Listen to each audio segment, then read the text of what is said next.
অনেক সময় মিথ্যে কথা বলতে হয়।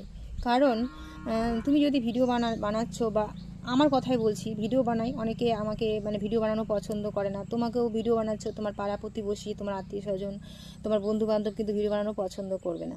যেমনটা আমাকেও অনেকেই বলে, অনেকে জিজ্ঞেস করে যে ভিডিও বানাচ্ছিস, অনেক টাকা রোজগার করলি না? তো আমাকে সময় সময় মিথ্যা কথা বলতে হয় যে হ্যাঁ, আমি টাকা রোজগার করছি, টাকা রোজগার আমার শুরু হয়ে গেছে।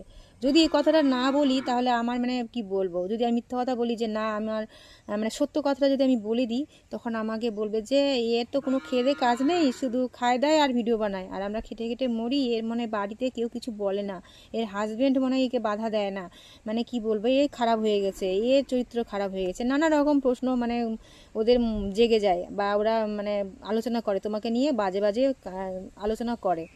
তো তো আমাকে বাধ্য হয়ে, যাই হোক, আমি এই কাজটা করি, তোমরা করো কি না একটু বলবে, ঠিক আছে? তোমাদের মতামত